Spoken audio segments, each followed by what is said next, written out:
हाँ जी बच्चों, simple question would direction का क्वेश्चन है। और वुड डायरेक्शन में बेसिकली इसमें वुड डायरेक्शन का जो प्रोडक्ट है वो पॉसिबल नहीं हो पाता है, क्योंकि आपको मालूम है इसमें बनेगा क्या, 3 डिग्री रेडिकल। और 3 डिग्री रेडिकल आपस में कंबाइन नहीं होते हैं। कंबाइन क्यों नहीं होते हैं? क्योंकि स्टेरिक क्राउडिंग आती है। तो उस केस में होता क्या है, तो ये कौन सा रेडिकल है, 3 डिग्री। तो इस केस में होगा क्या कि यहाँ पर जो बगल में जो एच प्रेजेंट है, इसका नाम क्या है, टर्शीब्यूटाइल रेडिकल। तो इस केस में एक दूसरा टर्शीब्यूटाइल रेडिकल आएगा और आपस में कंबाइन होने की बजाय वो या बाजू वाले कार्बन से H निकाल लेगा यहां से। ओके, यहां से H निकाल लेगा, यानी कि H को कर लेगा एब्स्ट्रैक्ट। अब बताओ, यदि H निकल जाएगा तो ये इस बॉन्ड में 2 इलेक्ट्रॉन्स हैं, ए इलेक्ट्रॉन जाएगा आगे और इलेक्ट्रॉन यहां पर आएगा आगे, तो क्या बनेगा, पाई बॉन्ड। तो हमें जो प्रोडक्ट मिलेगा वो क्या मिलेगा, लेफ्ट साइड से मिलेगा एल्कीन और राइट साइड से मिलेगा आपको कॉरस्पॉन्डिंग एल्केन, यानी कि HC मिथाइल। तो बच्चों इसमें ना आपका आंसर क्या आएगा, ये 2 एल्की बनेंगे, इसको बोलते हैं आइसोब्यूटाइलिन। यदि मैं कॉमन नेम की बात करूं तो ये है आइसोब्यूटाइलिन और इसका नाम क्या है, आइसोब्यूटेन। यदि आप मेरी बात समझो तो ये आइसोब्यूटेन होता क्या है, सिंपली यही तो चीज है, आइसोब्यूटेन। तो हमें क्या मिलता है, isobutane plus isobutylene as the major product या प्राइमरी प्रोडक्ट।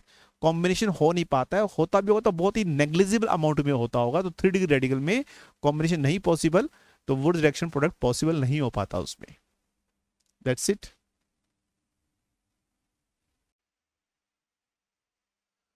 बच्चों इस क्वेश्चन को करने के लिए आपको सिंपल कोरे हाउस सिंथेसिस रिएक्शन का नॉलेज होना चाहिए। और पहले उसका फॉर्मेट मैं लिख देता हूँ ताकि आपको ज़्यादा अच्छे तरीके से समझ में आई बात। ये हमारे पास एल्काइल क्लोराइड है, आपने मिलाया लिथियम, बनेगा क्या, एल्काइल लिथियम। और इसमें मिलाया आपने क्यूप्रस आयोडाइड, बनेगा क्या, डाइल्काइल कॉपर लिथियम। तो ये डाइल्काइल कॉपर लिथियम होता है, ये एज ए कार्बोनाइन बिहेव करता है, एज ए कार्बोनाइन, यानी कि यहां से R नेगेटिव बाहर निकलता है रिएक्शन करने के लिए।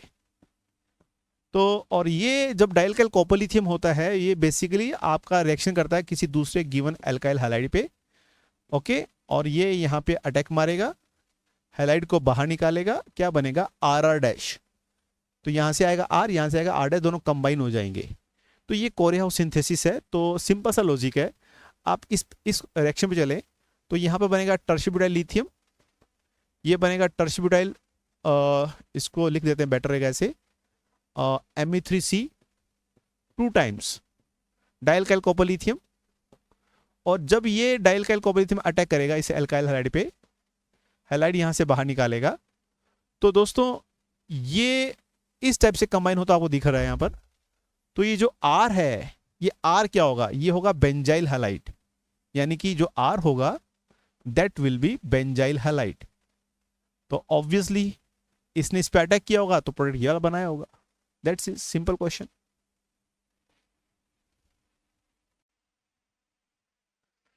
बच्चों ये जो क्वेश्चन है ये बेसिकली हीटिंग इफेक्ट का क्वेश्चन है। आपको मालूम होगा कि बीटा कीटो एसिड को, किसको, बीटा कीटो एसिड को हल्का सा गर्म करो, कार्बोक्सिलिक एसिड बाहर निकल जाता है ना। तो यहां से ये चीज CO2 बाहर निकल जाएगा, ड्यूटेरियम यहीं रह जाएगा। तो इसका यदि मैकेनिज्म के वाइज में आपसे बात करूं तो सिंपल लॉजिक है, ये आपका है कार्बोक्सिलेट, सॉरी COD, ये रहा, ये सेंटर आपके पास कायरल है ऑलरेडी। तो जो रिएक्शन चलेगा उस रिएक्शन में क्या होगा कि यहां से ये यहां से H+ निकालेगा, ये इलेक्ट्रॉन आगे घूमेंगे, ये इलेक्ट्रॉन आगे घूमेंगे और ये इलेक्ट्रॉन आगे घूमेंगे, यानी कि एक 6 मेंबर रिंग का ट्रांजिशन स्टेट बनेगा। और अल्टीमेटली आप समझ पाओ मेरी बात को, तो यहां से बॉन्ड टूटेगा और यहां से बॉन्ड टूटेगा, ये CO2 बाहर निकल जाएगा। और जब CO2 बाहर निकलेगा तो यहां पर माय डियर फ्रेंड्स ये क्या बनेगा, ये बनेगा आपका, यानी कि सॉरी यहां पर D रहेगा यहां पर। ओके, ये बनेगा इनॉल। अब चेक करें, यहां पर आएगा डबल बॉन्ड और ये डबल बॉन्ड जाएगा सिंगल बॉन्ड में कन्वर्ट हो और ये OD को कैप्चर कर लेगा, ये बन जाएगा इनॉल। और ये जो इनॉल है ना, इनॉल, ये फर्दर टोटोमराइज हो जाएगा और बनाएगा कॉरस्पॉन्डिंग कीटोन। तो ये D यहां आ जाएगा जब टोटोमराइज करोगे आप इसको। तो सेंटर ये भी कार्यल है, सेंटर ये भी कार्यल है। तो सिंपली यहाँ से CO2 निकलता है। तो ये हमारे पास ये प्रोडक्ट बनेगा फाइनली। ओके,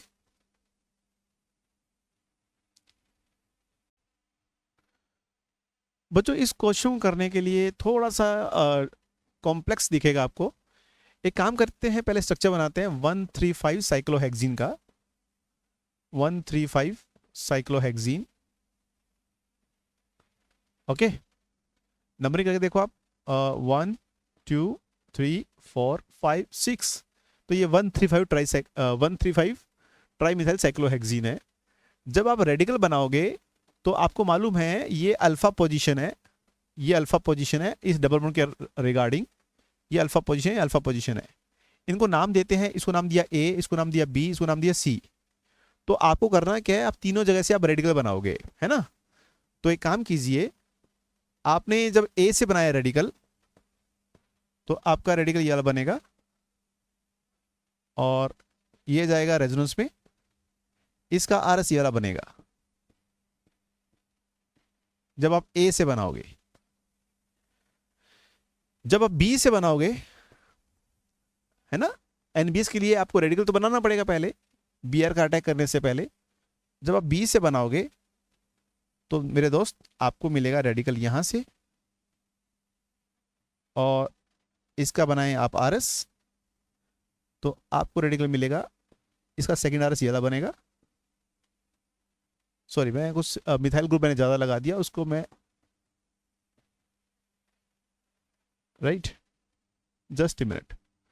तो दोस्त ऐसा है, ये बनेगा इसका RS। अच्छा, यदि आप C से बनाते हैं तो मैं यहाँ लिखता हूँ राइट साइड में, यदि आप C से बनाते हैं तो आपको मिलेगा ये वाला रेडिकल, और इसका बनाए आप RS, ये बनेगा इसका RS। ठीक है जी। तो अब जो प्रोडक्ट बनेगा यहां से बनेगा, यहां से बनेगा, प्रोडक्ट यहां से बनेगा, प्रोडक्ट यहां से बनेगा, प्रोडक्ट यहां से बनेगा, यहां से बनेगा। आपको क्रॉसपोंडिंग प्रोडक्ट बनाने हैं, बट आप गौर करो प्रोडक्ट बनाने से पहले कि आपको चेक करो कोई RS एक जैसे तो नहीं है।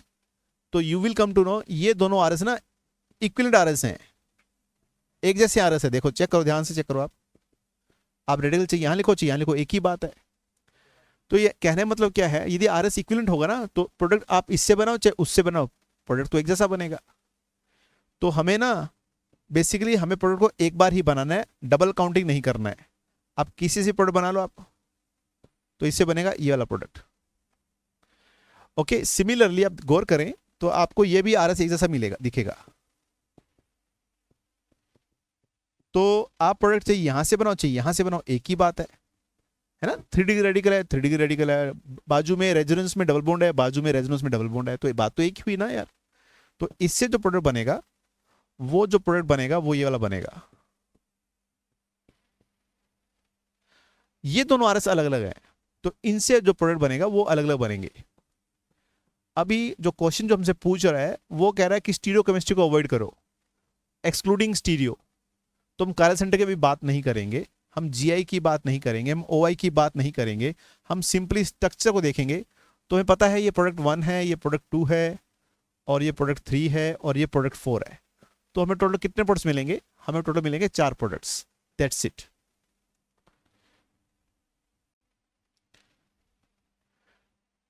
बच्चों थोड़ा सा क्वेश्चन आपको है तो सिंपल, बट थोड़ा सा गलती हो सकती है बच्चों से। कैसे, आप देखें ना, आपको दिया हुआ 3 methyl cyclohexene, just a minute, आपको दिया हुआ 3 methyl cyclohexene 1 2 and 3 methyl cyclohexene दिया हुआ है। आपको ना Br2 का यहाँ पे पता है आपको, ये सेंटर कायरल है। अब ये कायरल सेंटर डिफाइंड नहीं है, इसने R या S की बात ही नहीं की। जब ये बात नहीं करेगा तो आपको कायरल सेंटर दोनों मानने पड़ेंगे, यानी कि ये क्या है, रेसिड्यू मिक्सचर है, ये डेक्स्ट्रोलिवो है ये, यानी कि ये R भी है और ये S भी है, दोनों का मिक्सचर है ये बेसिकली, क्योंकि कायरल सेंटर डिफाइंड नहीं है, अनडिफाइंड है। यानी कि ये मिथाइल जो ग्रुप है ये वेज पे भी हो सकता है, नहीं वेज पे भी है, और दूसरा मॉलिक्यूल डैश वाला भी है, दोनों मॉलिक्यूल साथ साथ में प्रेजेंट है, हम ये मान के चलेंगे। तो ऐसा करते हैं, जब आपने ना एक काम करते हैं, इसको एक बार तो वेज पे मान लो आप, और एक बार आप डैश पे मान लो। और अब एक काम करो दोस्त, BR2 आपने किया एंटी एडिशन, है ना? तो ऐसा करते हैं, ये देखो BR लगाया मैंने वेज पे, और ये लगाया डैश पे, ये लगाया वेज पे, और ये लगाया डैश पे। अच्छा, इसके अलावा अब ये भी तो संभावना हो सकती थी ना, ये भी पॉसिबिलिटी है ना कि मैं ऐसे ना लगाता जैसे मैंने ऊपर लगाया ब्रोमीन। मैं आपको लिख के समझा देता हूं, आपको बेटर समझ में आएगा। कि जैसे ना बेटा जी, ऐसा हो सकता है कि ये BR ऊपर वाला BR वेज पे नहीं लगाता, रादर मैं डैश पे लगाता और ये वेज पे लगाता, ये डैश पे लगाता और ये वेज पे लगाता, तो ये बनेंगे प्रोडक्ट्स। तो यहां पर आपने क्या किया, आपने किया एंटी एडिशन। अब आपको लगा सर ये क्या है, प्रोडक्ट एक जैसे हैं क्या? बिल्कुल एक जैसे नहीं है। अब चेक करना, ये और ये दोनों ना आपस में इनएंशियोमर्स हैं, ये दोनों मिरर इमेज हैं ये। कैसे? आप इसके सामने रखो शीशा, जब सामने रखो मिरर, तो जो वेज है वो डैश बन जाएगा और जो डैश है वो वेज बन जाएगा। तो दोनों आपस में क्या इनएंशियोमर्स हैं। सिमिलरली ये दोनों भी आपस में क्या इनएंशियोमर्स हैं। तो टोटल हमें मिलेंगे 4 प्रोडक्ट्स मिलेंगे हमको, 4 प्रोडक्ट्स। ये इसका आंसर होगा, सिंपल, दैट्स इट।